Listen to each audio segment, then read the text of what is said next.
You know, it's good if people ask questions. It motivates me to find really good answers.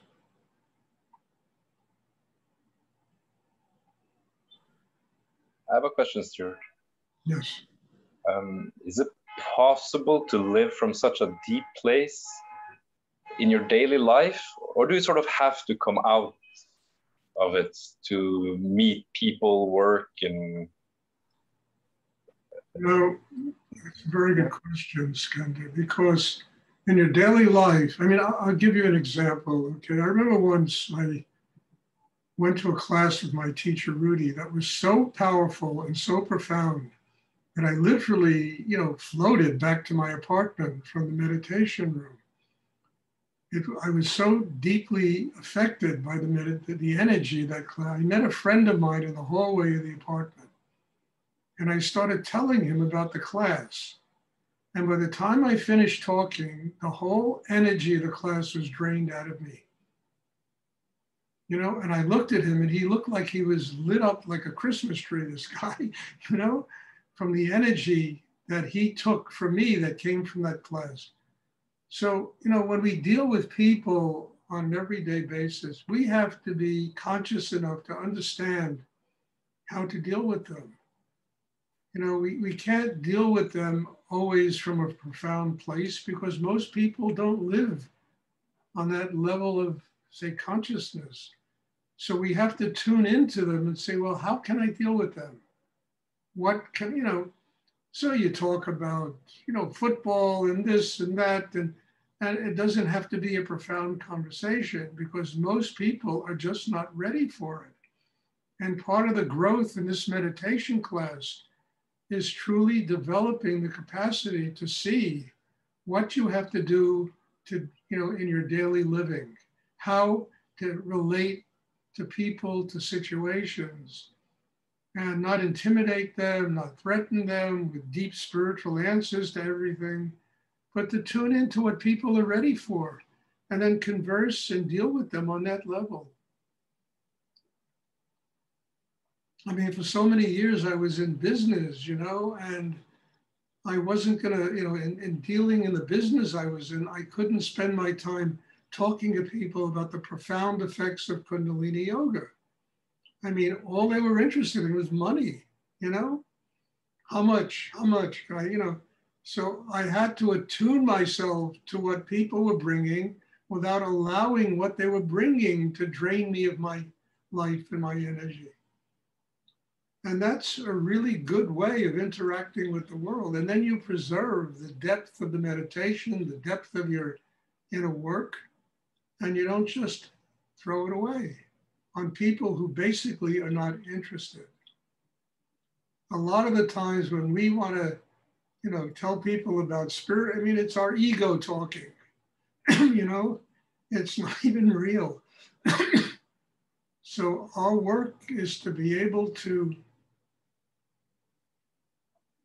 tune in to exactly what life requires and exactly what our spiritual practice requires, and to be able to interact with the world that way.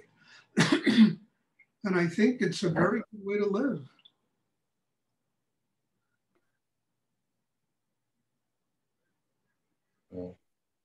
I mean, I even have this here with my own daughter. I can't talk to her about it.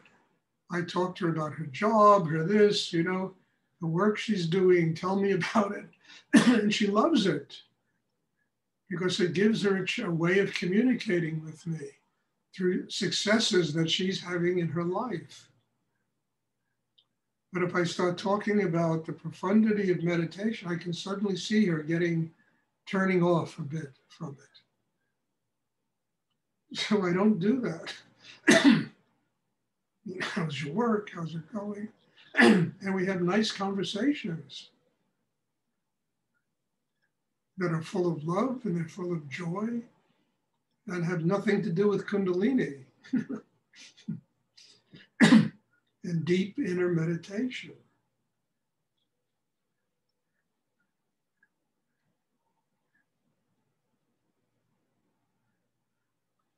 Does anyone else have a question they would like to ask?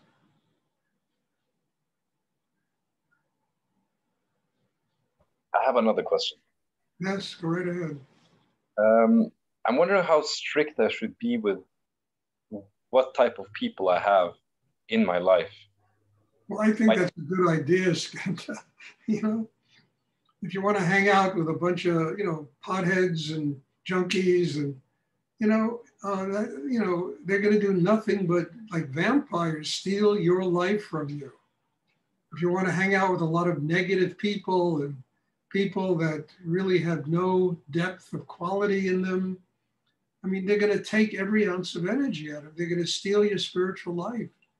So it's really important to make those kind of decisions, who you want in your life, the kinds of people. You got to go to school, you got to have a job, you're going to deal with an assortment of people. But when people, get close to you, you have to really be conscious about the people that really walk into your life that way.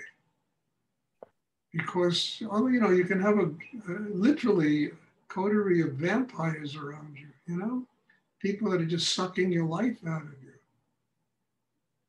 And you can always say, no, I don't want that. And yeah, maybe you have to spend a little time alone, but ultimately you will attract people, that respect you, that are kind to you, that love you, that, that treat you like a human being. They're not always putting you down and this and that and all the other crap that goes on with people. So I think it's very important to make those kinds of choices. I do. When I once had a student, I'll never forget this, I won't go into the whole story, but it was really stupid what he did. And one of my students said, well, you shouldn't do that to Stuart, he's your teacher. And they came back and he said, well, Stuart's not my teacher, he's my friend. And they came back and told me, my response was, God sends me my students. I pick my friends very carefully. If someone comes and they're a mess, I can't do anything about it but help them to grow. But at friends, I choose very carefully.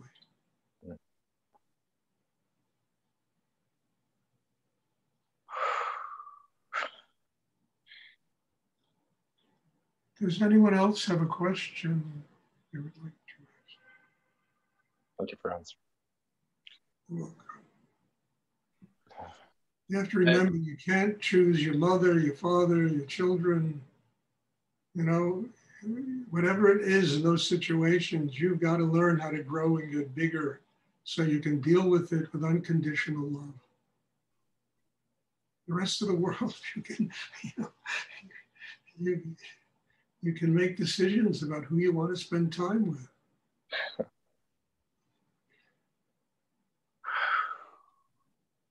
I mean, sometimes in jobs, businesses, you have a lot of nutty people that work in those places, I used to have a lot of nutty people I had to deal with.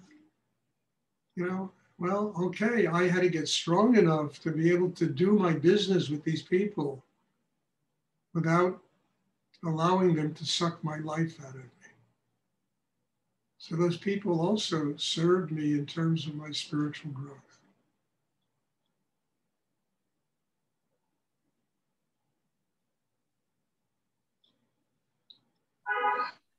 Does anyone else have a question? I have a question, Stuart. Yes, Paul. It's not a new question. I think it has been asked already, but what are other ways? What? Probably 100 times, but go ahead. I guess.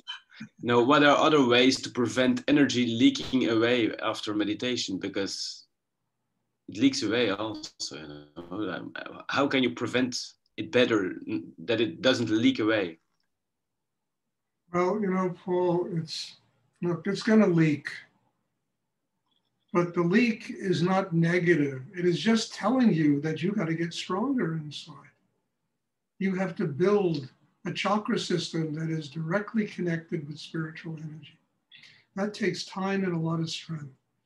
If you allow the leaks to teach you that, and then you go back and do the work, the leak is not an unhealthy thing. It's reminding you that you, in your life at this point, haven't arrived yet, which is a good thing to be reminded of. Because once we think we've arrived, it's all over. So don't get upset about that. You know, it's just telling you, it's teaching you what you've got to do. So then you come to the next class and you come to your next meditation and you try to take it deeper and get stronger inside yourself. And you'll discover as you do this, the leaks, there'll always will be leaks. There's always going to be energy, you know, pouring out of us, but they get less and less. And you're more capable of dealing with them and preventing them from ever draining your life away from you. So just use it that way. Say, okay, I'm not there yet. I got to work on me. And then the leak is not a negative thing. It's a teacher telling you what you've got to do to continue to build your inner life. I mean, it took me a long time to recognize this. But when I finally did, boy, it was just a lifesaver. I stopped getting upset.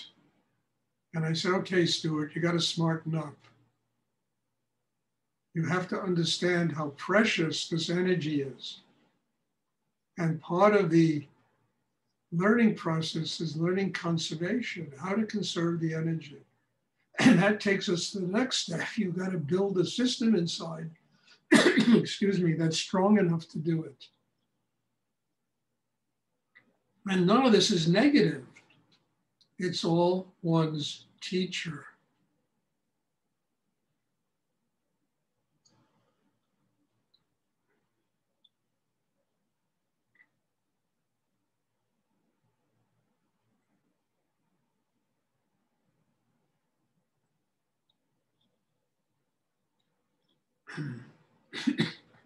Does anyone else have a question?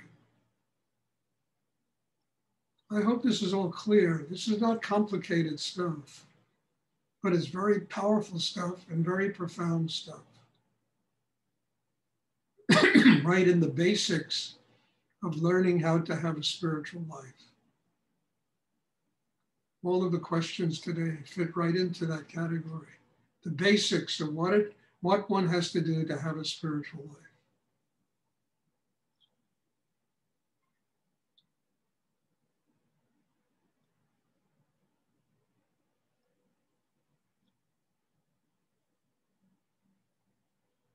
Does anyone else have a question you would like to ask? Look, just to finish that answer, you're going to have to pour energy into something, you know? And instead of letting it leak out, I mean, you put it in your job, your business, your career, you put the energy somewhere where it builds something around you. And then it doesn't just leak out and it's used creatively. Because there's always going to be energy that leaks, you know? But it's how it leaks that determines whether or not it builds something incredible in our lives. I mean, I put that energy into like 12 books that I wrote. Instead of leaking it out into people that want to consume it, it went into books, it went into this teaching, it went into doing the lifestyle that I do.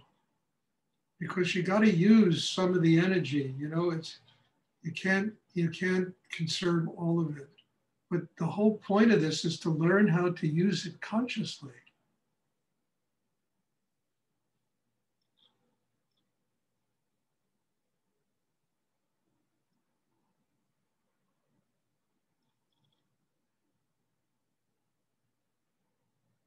Does anyone else have a question you'd like to ask?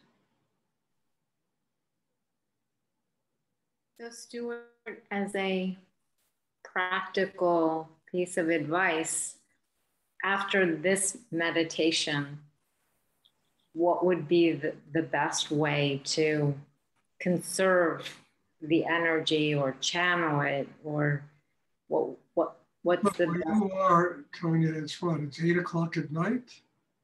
Mm-hmm.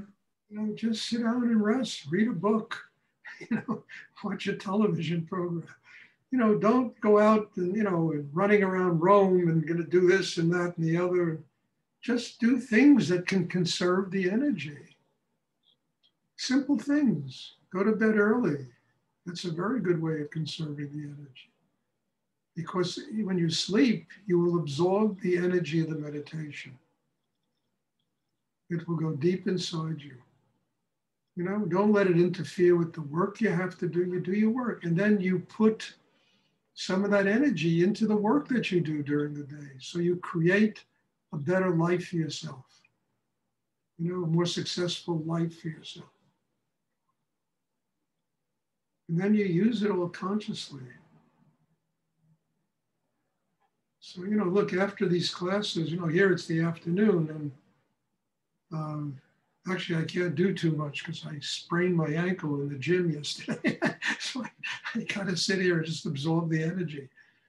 But I usually, you know, I'll take it easy. I'll do some business things I have to do, but simple things, you know, that don't require a lot of robust throwing out of energy, and, you know. That's what I would suggest. Conservation is a real part of this. And you don't deny yourself time to go to the theater, to go to a movie, to do this, to do that, to go even dancing. And, you know, you don't deny yourself these things. But you don't do it to the point where it just completely exhausts everything that you get in the meditation class. I mean, I used to go to parties with Rudy. I'll never forget it. We used to go to these parties, and he would say for 20 minutes. And I would say, Rudy, it's 20 minutes. Well, and he would say, Stuart, after 20 minutes, it just gets boring. Let's go to Chinatown and have a meal or do something else. I mean, it was incredible what I learned from him about dealing with never feeling obligated to spend 4 hours at a party where everybody's smoking cigarettes and dope and drinking and, you know, and, you know, just pick up so much negative vibration. We went there, he said hello to all his friends. I didn't know anybody, I was just with him. He said hello to all his friends and we left.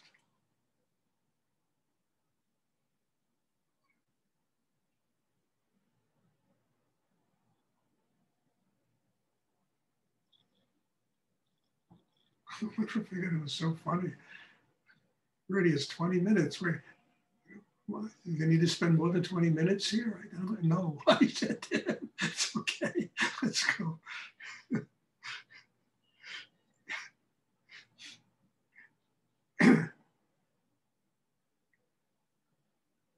Does anyone else have a question you'd like to ask?